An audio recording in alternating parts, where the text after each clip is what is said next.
మన ప్రభు అయిన యేసుక్రీస్తు పరిశుద్ధ నామములో ఈ వాక్యం వింటున్న ప్రతి వారికి నా హృదయపూర్వకమైనటువంటి వందనాలు. మత్తయి సువార్త 3వ అధ్యాయము 11వ వచనం చివరి మాట. ఆయన పరిశుద్ధాత్మలోను అగ్నితోనూ మీకు బాప్తిస్మం ఇచ్చును. ఆయన పరిశుద్ధాత్మలోను అగ్నితోనూ మీకు బాప్తిస్మం ఇచ్చును. చదివిన వాక్య భాగంలో బాప్తిస్మం గురించినటువంటి విషయాలు మనం చూస్తాం. అప్పటి వరకు బాప్తిస్మం ఇచ్చి యోహాను నీటి ద్వారా బాప్తిస్మం ఇచ్చాడు. మరియు ఆయన మరలా చెప్తున్నారు, నా వెనక వచ్చేవాడు పరిశుద్ధాత్మలోను అగ్నితోనూ మీకు బాప్తిస్మం ఇచ్చును. మనకు తెలిసిన బాప్తిస్మం నీటి మూలంగా పొందేటువంటి బాప్తిస్మం. అసలు నీటి మూలంగా పొందేటువంటి బాప్తిస్మం మనం ఎందుకు నీటి మూలంగా జరిగిస్తున్నాం అనే విషయాన్ని మనం చూసినట్లయితే పేతురు రాసిన మొదటి పత్రిక 3వ అధ్యాయము 19వ వచనం నుండి, దేవుని దీర్ఘశాంతం ఇంకా కనిపెట్టుచుండినప్పుడు పూర్వము నోవహు దినములలో ఓడ సిద్ధపరచబడుచుండగా అవిధేయులైన వారి యొద్దకు అనగా చెరలో ఉన్న ఆత్మల యొద్దకు ఆయన ఆత్మస్వరూపిగా వెళ్లి వారికి ప్రకటించాను. ఆ ఓడలో కొందరు అనగా 8 మంది నీటి ద్వారా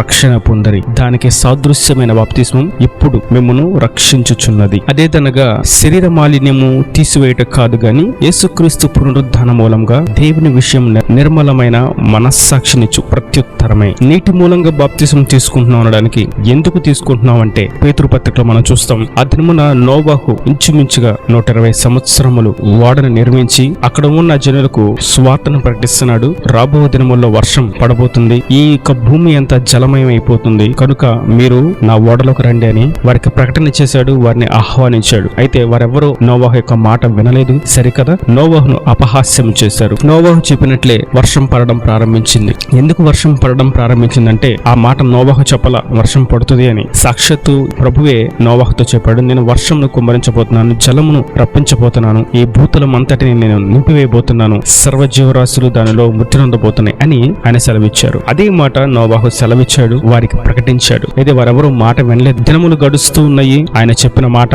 నెరవేర్పు జరిగింది. జనులందరూ భూజల జీవరాశులన్నీ ఆ యొక్క జలములో మునిగిపోవడం ప్రారంభించింది. నోవహు మాత్రం ఆ ఓడను నిర్మించి ఆ ఓడలోకి వెళ్ళాడు గనక నోవహు మరియు నోవహు యొక్క సంతతి వారికి కుటుంబం మాత్రం 8 మంది ఆ యొక్క ఓడలో రక్షించబడ్డారు. ఇప్పుడు వర్షం పడి జల ప్రళయం కలిగి భూమి అంతా నిండిపోవడం ద్వారా జనులు జీవరాశులన్నీ మరణించడం జరిగింది. అయితే మరణము నుండి నోవహు వారి కుటుంబం ఎలా రక్షించబడిందంటే ఓడలో రక్షించబడింది. నీటి ద్వారా మరణమును తప్పించుకుంది కనుక దానికి సాదృశ్యమైనటువంటి బాప్తిస్మాన్ని మనం ఇప్పుడు పొందుకుంటున్నాం. ఈ లోకమంతా పాపంలో ఉన్నప్పటికీ, లోకమంతా సాతాను తంత్రాలతో ఉన్నప్పటికీ, లోకం నుండి మనల్ని ప్రభు వేరు చేసి ఆనాడు నోవహు కుటుంబం ఎలా రక్షించాడో అలాగా ఆయన మనల్ని రక్షించాడు. అయితే ఇప్పుడు చదివిన వాక్య భాగాన్ని మనం చూసినట్టయితే నా వెనక వచ్చేవాడు పరిశుద్ధాత్మలోను అగ్నితోనూ బాప్తిస్మం ఇచ్చును అని మనం చూసాం. అయితే పరిశుద్ధాత్మలోను బాప్తిస్మం అనగా బాప్తిస్మం నీటి మూలంగా పొందుకున్న తర్వాత మనం పరిశుద్ధాత్మ యొక్క అగ్ని అభిషేకంలో పరిశుద్ధాత్మ శక్తి చేత మనం నింపబడినప్పుడు మనం పరిశుద్ధాత్మలో బాప్తిస్మం పొందుకుంటూ జరుగుద్ది. అయితే అగ్ని మూలంగా బాప్తిస్మము అనగా చాలా వివరణ దాని గురించి మనం ధ్యానించవచ్చు. అయితే క్లుప్తంగా నేటి దినాన దాని గురించి చెప్పాలంటే ఆ దినమున నీటి ద్వారా హాని కలిగింది, ప్రపంచమంతా అంతరించిపోయింది. ఆ నీటిలో నుండి నోవహు వారి కుటుంబం రక్షించబడింది. అయితే ఈసారి ప్రభు నీటి ద్వారా ఆయన రాడు. ఈ మాట మనం 2వ పేతురు పత్రిక 3వ అధ్యాయము 6వ వచనంలో చూస్తాం.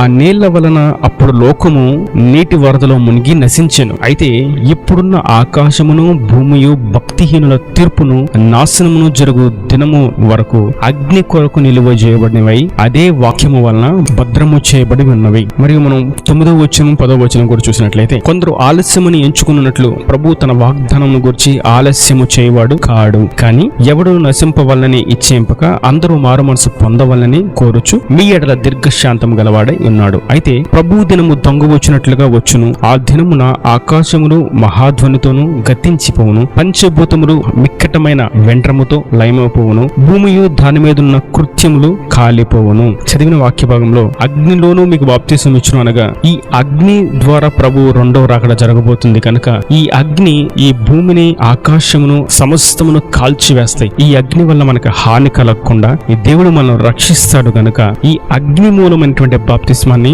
మనం పొందుకుంటాం. ఒకప్పుడు నీటి మూలంగా అంతరించింది ఈ లోకం. నోవహు నీటి ద్వారా కలిగేటువంటి హానిని తప్పించుకొని ఓడలోకి ఎక్కి రక్షించబడ్డాడు. నోవహు కుటుంబము రక్షించబడింది. దానికి సాదృశ్యమైనటువంటి బాప్తిస్మం మనం ఇప్పుడు పొందుకుంటున్నాం. అగ్నిలోను మనం బాప్తిస్మం పొందుకోవాలి. అది జరుగుతుంది. ఎలా జరుగుతుంది ఏమంటుందంటే ఈ భూమి ఆకాశంలో సమస్తమును కూడా అగ్ని కొరకు నిల్వ చేయబడి ఉన్నాయి, అగ్ని చేత కాల్చివేయబడ్డకు నిల్వ చేయబడి ఉన్నవి. అయితే ఆయన కొరకు నీటి మూలంగా బాప్తిసం తీసుకుని పరిశుద్ధాత్మతో నింపబడిన వారు ఈ అగ్ని మూలంగా బాప్తిసం పొందుకున్న వారై దేవుడు ప్రభు ఆకాశంలో ఆయన మేఘారూఢుడై వచ్చినప్పుడు ఆయనను మనం ఎదుర్కొని ఈ భూమి అంతా కాలిపోతుంది, కానీ మనం ఈ లోకంలో కాల్చివేయబడక ఆయన కౌగిటి చేరి మహిమ నుండి అధిక మహిమకు చేర్చబడిన వారమై ఈ మంటి శరీరం మహిమ దేహమును ధరించుకునేది పరలోక రాజ్యానికి మనం ఏతించబడతాం. ఈ క్రియ ద్వారా మనం అగ్ని బాప్తిసాన్ని మనం పొందుకుంటాం. ఇది ప్రభు చెప్తున్నటువంటి అగ్ని బాప్తిస్వం. అయితే ఈ పంచభూతములు మహావెంట్రముతో లయమైపోతాయంటే ఈ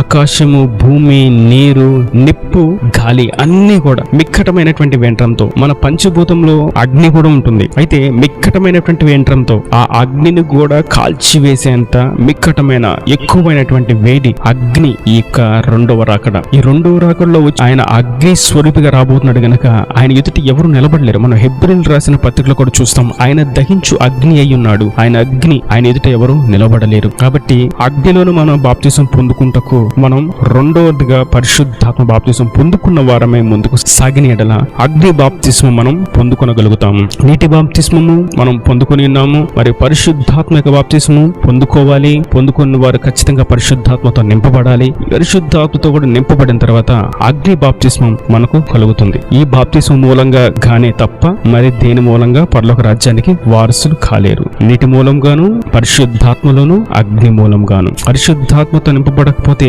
ఈ అగ్ని, రెండవ రాకడలో వచ్చేటువంటి అగ్ని వారిని కాల్చివేస్తుంది. ఎందుకంటే పరిశుద్ధాత్మ లేని వాడు పాపి గనక వాడు నరకంలో కాల్చివేయబడతాడు. అయితే పరిశుద్ధాత్మ గురించి మనం చూసినట్లయితే అది కూడా అగ్ని అభిషేకం. కాబట్టి అగ్ని అభిషేకం పరిశుద్ధాత్మ ద్వారా మనం ముందే పొందుకుని ఉన్నట్లయితే ఆయన ఎదుట మనం నిలబడగలుగుతాం. పరిశుద్ధాత్మ ఆయన ఎదుట మనల్ని నిలబెడుతుంది మరియు ఆయనకు కలిగినటువంటి సంపూర్ణతను మనకు కలుగు చేస్తుంది. ఆయనకి ఇష్టమైనటువంటి వధువు సంఘంగా అలంకరించి సిద్ధపరుస్తుంది, పరలోక రాజ్యానికి చేరుస్తుంది. అయితే ఈ రెండవ రాకడ ఎందుకు ఆలస్యం అవుతుందంటే దేవుని దీర్ఘశాంతం. ఆ దినమున దేవుని దీర్ఘశాంతం భూతలమంతా కనిపెడుతూ ఉంది. మనం చదివాం, దేవుని దీర్ఘశాంతం ఇంకా కనిపెడుతూ ఉండగానే, ఇంకా ఎంత కనిపెట్టినా ఆనాడు నోవహు మాట వినలేదు, నశించిపోయారు. మరియు ఇంకా ఆయన దీర్ఘశాంతం ఇంకా కనిపెడుతూ ఉంది ఇప్పుడు కూడా. ఈసారి నీటి మూలంగా కాదు ఆయన వచ్చేది, ఈసారి అగ్ని ద్వారా ఆయన వస్తున్నాడు. అగ్ని వలె ఆయన వస్తున్నాడు. ఆయన దీర్ఘశాంతం మీకు ఇంకా ప్రచురణ చేస్తుంది, ప్రకటిస్తుంది. యేసుక్రీస్తును నమ్ముకుని రక్షణ పొందని, పాపాన్ని విడిచిపెట్టిన, లోకం నుంచి వేరు చేయబడిందని ఆయన ప్రకటిస్తూ ఉండగా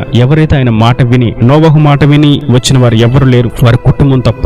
మరి నేటి దినాన ఆయన రెండవ రాకడ అగ్ని స్వరూపంగా ఉందని మనం ప్రకటిస్తూ ఉండగా ఈ యొక్క సత్యవాక్యాన్ని, దివ్య వాక్యాన్ని విని ఎందరైతే మారు మనసు పొంది వారి పాప క్షమాపణ నిమిత్తం బాప్తిసం తీసుకుని పరిశుద్ధాత్మతో నింపబడి ఉంటారో వారు మాత్రమే అగ్ని బాప్తిసాన్ని పొందుకుంటారు. అగ్నిని తప్పించుకుని వారు పరలోక రాజ్యానికి వెళతారు. ఆయన రాకడ ఇంకా ఆలస్యం అవుతూ ఉండగా ఇది జరగదు, అగ్ని రాదు, అగ్ని మూలంగా ఆయన ప్రత్యక్షము కాడు అని అనుకుంటే ఆనాడు నోవహు దినముల్లో జనులు భ్రమసిపోయినట్లే, అకస్మాత్తుగా వారి మీదకి ఉరి వచ్చినట్లే నేటి దినాన ఆయన రాకడలో అదే జరగబోతుంది. కనుక సమయం ఇంకా ఉండగానే మన పాపాల నిమిత్తం మనం సరిచేయబడిన వారే మారు మనసు పొందుకుని బాప్తిసం తీసుకుని పరిశుద్ధాత్మతో నింపబడి అగ్ని ద్వారా కలిగేటువంటి ఆపదను తప్పించుకున్న వారమే పరలోక రాజ్యానికి వారసులు మగుదుమగాక. ఈయన దేవుని మాట్లాడితే వారి హృదయంలో నిరగట్టు ఫలింపజేయను గాక. తలలోంచి కళ్ళు మూసితే మీ కొరకు చిన్న ప్రార్థన. ప్రేమ స్వరూపి కర్ణకటాక్షంగా తండ్రి నా ప్రభు, ఎవరికి నీ కృపలో భద్రపరిచిన వాక్యాన్ని ప్రతి ఒక్కటి జ్ఞాపకం చేసుకుని మీరు ఆశీర్వదించండి అయ్యా. పరిశుద్ధాత్మలో అగ్నిలోను బాప్తిసం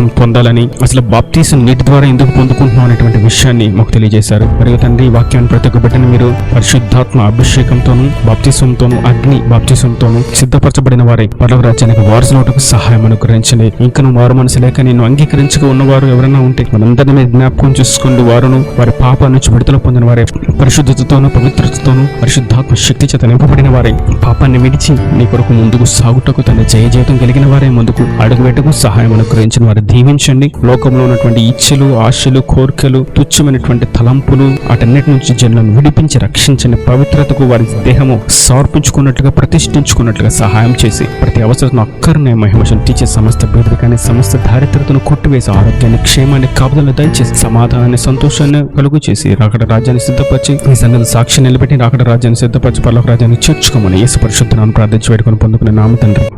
ఆమేన్.